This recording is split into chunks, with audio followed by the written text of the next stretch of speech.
Ya está con nosotros Everardo Lovera en Campo Limpio.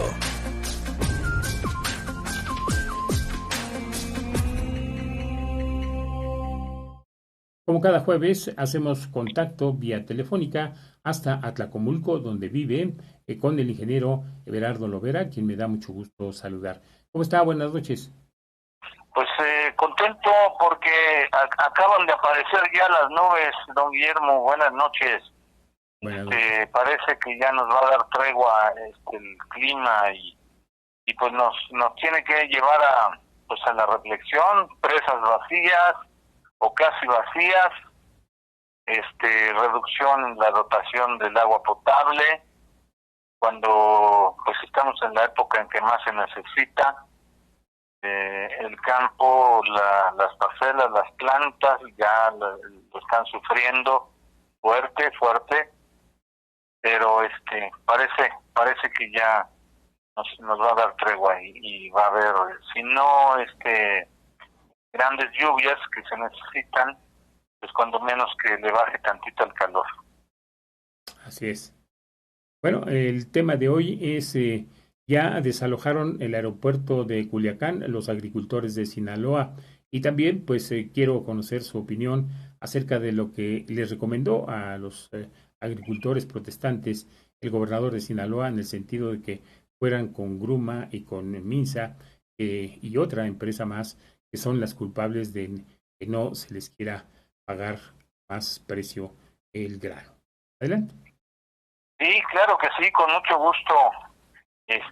Bueno, pues esta situación que en otros tiempos se atendía de manera diferente, nos tiene que llevar a la reflexión con toda seriedad, pues para saber qué rol estamos jugando dentro de la cadena de producción, comercialización, transporte, consumo, donde entra el financiamiento, donde entra la competitividad, donde intervienen los tratados comerciales, más allá de la competencia leal, pues a veces hay otro ingrediente que son los oligopolios, eso es cierto, que se compite por cantidad y no por calidad, que se imponen políticas a través de esos instrumentos, que pues para algunos aspectos, hablando del TEMEC, que es el sucesor de Telecan, que inició el 1 de enero del 94, junto con el levantamiento zapatista, no debemos de perder de vista porque en Chiapas pues sigue la efervescencia, sigue ahí la contradicción social por un estado rico en recursos naturales, especialmente en agua, en bosque, en cultura, pues resulta que es pobre, su gente es pobre. Y por el lado del norte, con menos recursos naturales, pero con más inversión, más cerca de Estados Unidos, pues son otras razones de desigualdad y de conflicto.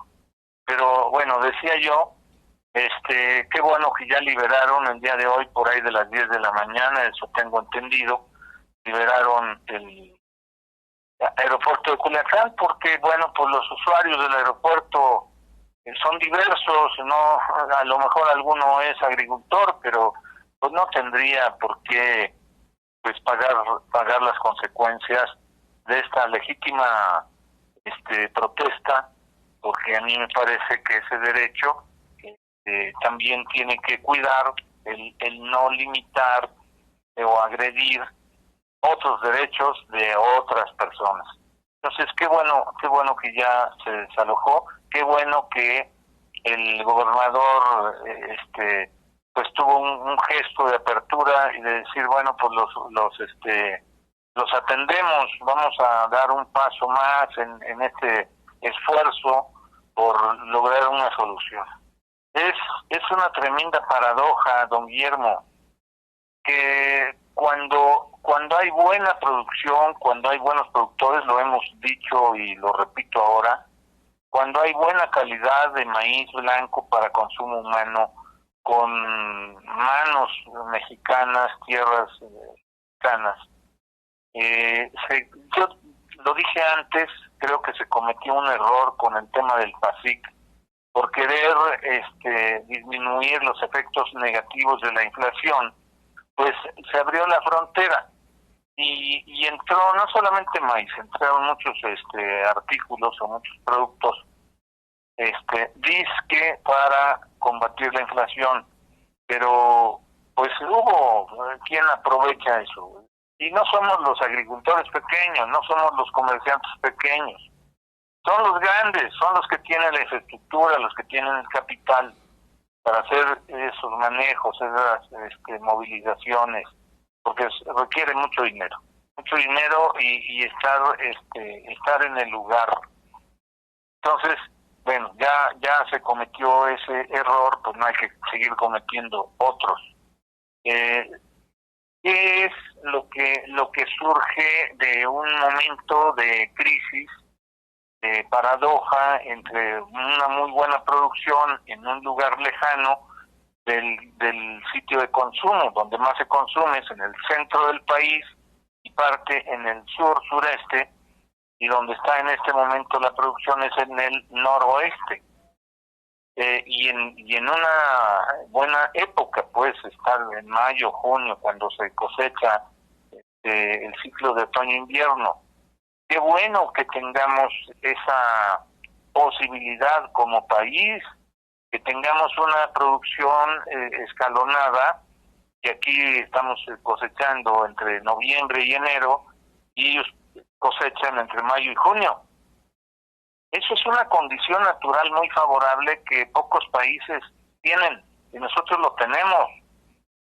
Como parte de esta reflexión, yo mencioné ya en la ocasión anterior que más allá de estar buscando pues presionar y buscar culpables, claro que los hay, yo también los he señalado y coincido. Son esas grandes transnacionales, empezando por Cargill. Chequemos en cuántos países está metido Cargill. Chequemos nada más cómo manejan los millones de toneladas de granos en todo el mundo. Y tiene, por supuesto, intereses y tiene cabilderos y los tiene infiltrados ahí entre los productores, entre los grandes productores. Cuando uno, y usted que conoce su colonia, su comunidad, nosotros que conocemos nuestros ejidos, nuestra región, pues sabemos quiénes son los pequeños y quiénes son los medianos, quiénes son los grandes, quiénes son los que dominan. Y claro que también hay latifundios actuales, claro que los hay. Me llegó un dato muy confiable. Mire, nada más para que usted vea esto. 1.354 productores aportan 1.900.000 toneladas. De esos 6 millones que se habla en Sinaloa, la tercera parte la aportan 1.354 productores. Esos son los latifundistas. Entonces el programa de precios de garantía no va para ellos, va para los que producen 50 toneladas, 80 toneladas, 200 toneladas. Creo que la vez pasada hablamos hasta de 300 toneladas. Parece que en la propuesta del gobernador, con recursos estatales de Sinaloa, van a recibir a productores hasta 500 toneladas. Por eso es importante la estratificación, precisamente para apoyar a los más pequeños o a los medianitos. Los grandes se defienden solos, siempre lo han hecho. Miren, nada más para darle otro dato. En el año 2001, cuando estábamos todavía festejando el tal gobierno del cambio del 2000, se ejercía un presupuesto de 2.800 millones de aquellos para el apoyo a la comercialización de maíz en Sinaloa. Nosotros dijimos, en el Estado de México nunca nos ha tocado nada de ese presupuesto. Bueno, pues queremos. Nos asignaron 10 millones, ¿y qué cree? Las reglas eran tan imposibles que no pudimos y si quiere ejercer 10 millones de pesos en el Estado de México. ¿Por qué? Porque las reglas están amañadas, estaban hechas para los medianos y grandes, los muy grandes, para que ellos se beneficiaran. Y no pudimos, porque el esquema de acerca que tenía para apoyos a la comercialización se volvió inaccesible para nosotros. Entonces, una de las propuestas que yo quiero seguir mencionando e impulsando, y creo que hay muchos que también la respaldan, tiene que ver con la regionalización. Está bien el paso de los precios de garantía, que no solamente fue para maíz, frijol y trigo. Esta vez se amplió al azúcar, se amplió al amaranto, a la chía, a la leche. Es decir, el esquema es bueno, pero hay que adaptarlo a las regiones y no solamente pensar en el precio de garantía de manera aislada. Se tiene que hacer una redefinición de política agroalimentaria, para aprovechar toda esa riqueza de recursos naturales, diferentes aptitudes de nuestros suelos, nuestros climas. Cuando hablo de aptitud sería lo equivalente a la vocación del ser humano. Vocación significa voluntad. ¿Qué es lo que sé hacer? ¿Qué es lo que quiero hacer? En el caso de los territorios, bueno, pues tenemos desiertos, tenemos valles altos, tenemos trópico, tenemos subtrópico, tenemos casi de todo. Y eso que es muy favorable, no lo hemos capitalizado, no lo hemos sabido aprovechar. Entonces, si nosotros nos ponemos a trabajar de manera conjunta, donde intervengan, pues tienen que intervenir los diputados, porque son ellos los que aprueban el presupuesto. ¿Con qué criterios lo hacen? ¿Nos han escuchado? ¿Alguna vez han escuchado a los consumidores? Creo que no. ¿A los productores por cada región? No nos han escuchado. Las diferentes instituciones gubernamentales, incluidas las de ciencia, incluidas las universidades, ¿han incluido nuestras opiniones? Creo que no. Tiene que ver, aparte de los territorios y esa aptitud o esa vocación de los recursos naturales, la disponibilidad del agua, que es fundamental. ¿Por qué esos compañeros del noroeste pueden producir un promedio de 11 toneladas de maíz o más y nosotros 3.7?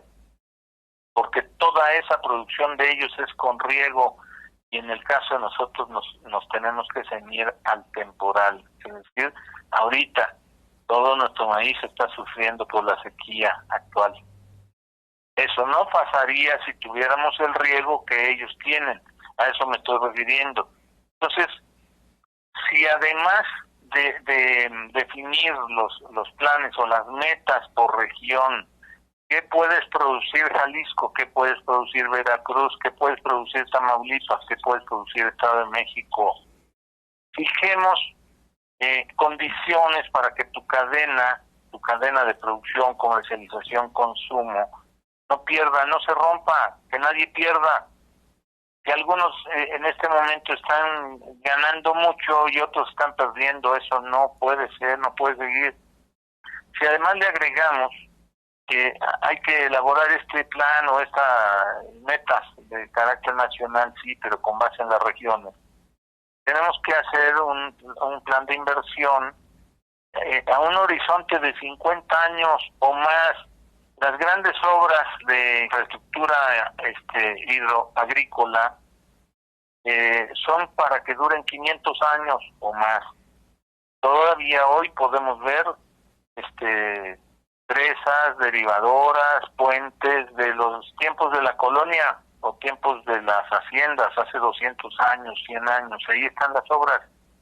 Quiere decir que tenían visión y que nosotros ahora con más tecnología, con más ciencia, podemos hacerlo.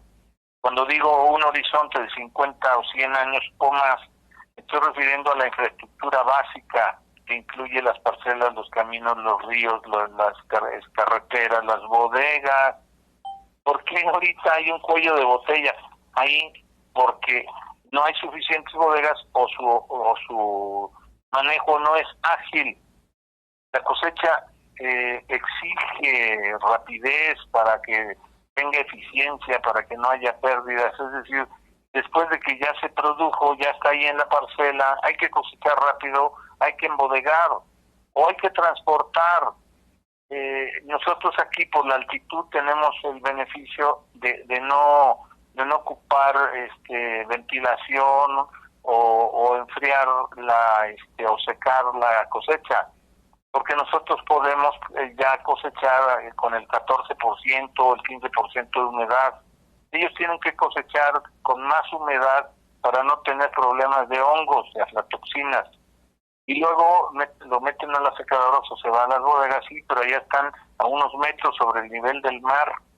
Y aquí estamos a 2.500 metros sobre el nivel del mar, con otro régimen de lluvias, pero especialmente de temperaturas que nos favorecen de manera natural para almacenar. ¿Cuál es el mejor lugar para almacenar granos por largos periodos?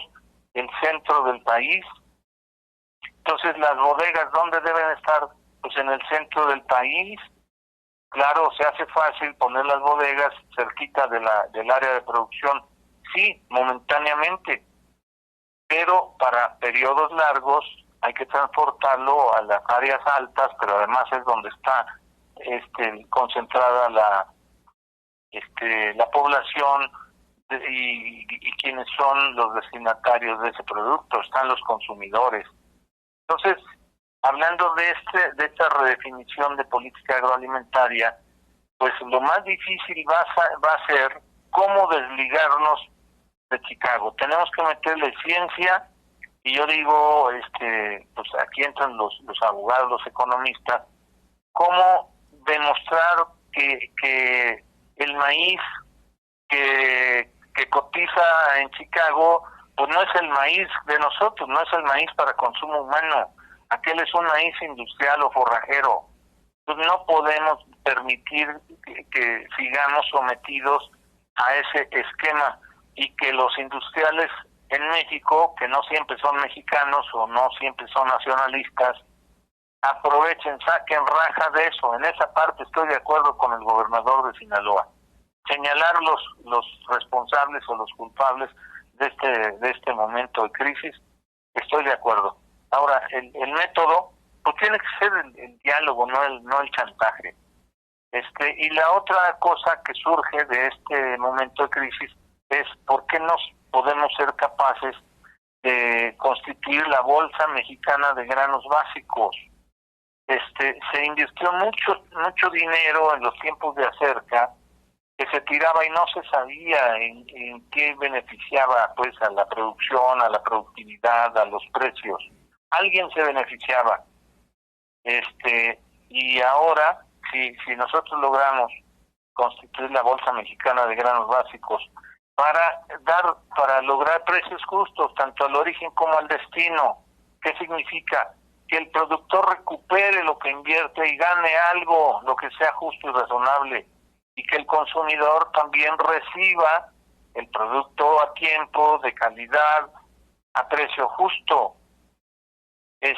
Y entonces yo creo que en esa parte la reserva estratégica que ya está planteada, por eso los 2 millones de toneladas, ya tienen un compromiso, no solamente de recibir el precio de 6.965 pesos, que es lo más cercano a 7.000, en el caso del maíz, y en el caso del trigo los 8.000 pesos por tonelada. Ese mismo maíz que allá están, bueno, algunos están malbaratando, pero que Segalmex lo está ya pagando. Aparte de lo que se dice en los medios, pues uno tiene amigos y tiene la forma de saber qué pasa en una realidad que no es tan pública, y vemos que ese maíz de Sinaloa, sumándole el flete y algo de costo financiero, pues llega acá al centro ya envasado en bultos de 40 o de 50 kilos, pero ya la tonelada acá vale de 10,500 hasta 12,500 pesos. De 10,500 hasta 12,500. Entonces, esa parte yo creo que es la que debemos de abordar sin insultos, sin ofensas, sin bloqueos. Cuando nosotros iniciamos nuestro movimiento por defender el precio del maíz, cuando existía CONASUPO, estoy hablando de 1996, CONASUPO la desaparecieron en el 98, existía el precio de garantía. Pero ¿cuál era nuestra demanda inicial? Que no se tardaran 15 o 20 días o más en pagar, nos pagaran a los 3 o 4 días. El compromiso fue que en menos de 8 días nos pagaban, aceptamos. Peleamos un incremento al precio y logramos 200 pesos de aquellos, 200 pesos por tonelada, también nos lo pagaron.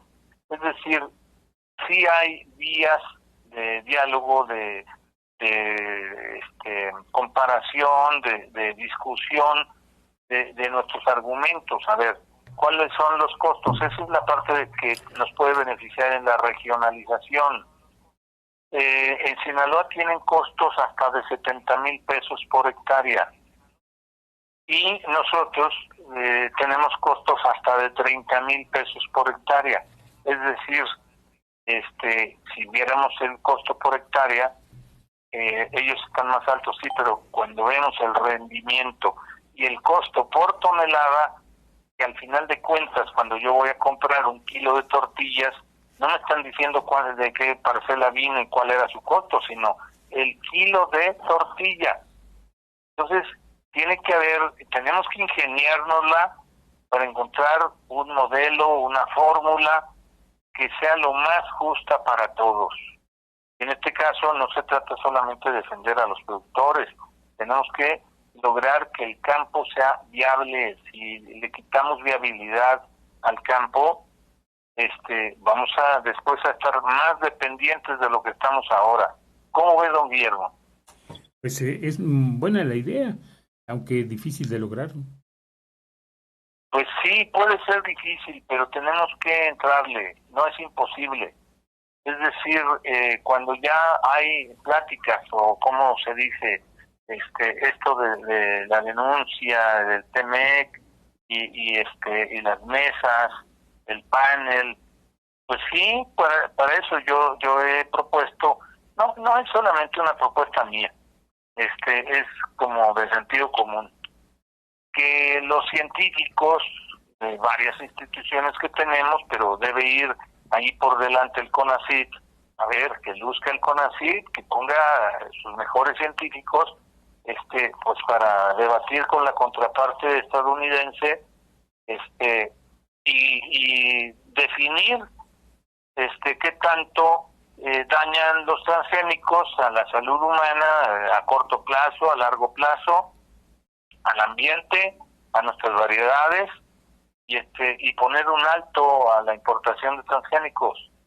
A las transnacionales ya mencionadas, aunque tengan el nombre de México, como Gruma o Maseca, como Minza, son transnacionales y ellos lo que buscan es la máxima ganancia. No les va a preocupar si nos venden chatarra o nos venden alimentos sanos. Entonces, esa parte yo seguiré insistiendo en que tenemos la argumentación, que tenemos el razonamiento para hacerlo valer en esos paneles y que podemos seguir adelante en el tratado donde ambos nos convenga y salirnos en donde alguien salga perjudicado. Nadie está obligado a hacer un negocio perdiendo. ¿Cómo ve? Bien, estamos de acuerdo en eso. Pues así estamos hasta el día de hoy. El debate sigue, pero yo sinceramente celebro que los compañeros agricultores pues hayan salido del aeropuerto, hayan ido, supongo que pueden estar en este momento todavía en Palacio de Gobierno allá en Sinaloa, y encontrar el mejor camino, la mejor solución. La cosecha no se puede esperar indefinidamente, se tiene que cosechar, y como sea, guardar o enviarla a los centros de consumo. Escuché a alguien en los mensajes que decía: yo prefiero que se quede en mi bodega aunque pierda, pero no lo voy a malbaratar.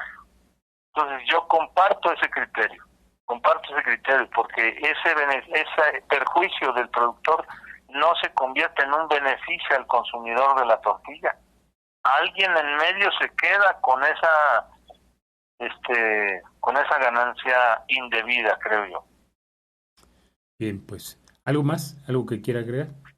Pues por el momento yo espero que de hoy en 8 ya estemos más contentos y que ya tengamos lluvia, don Guillermo. Así es, ojalá. Y ya que le baje a la temperatura. Muy bien, perfecto. Le agradezco mucho su participación. Muchas gracias a usted, don Guillermo. Buenas noches. Buenas noches. Gracias al ingeniero Everardo Lovera. Hacemos una pausa.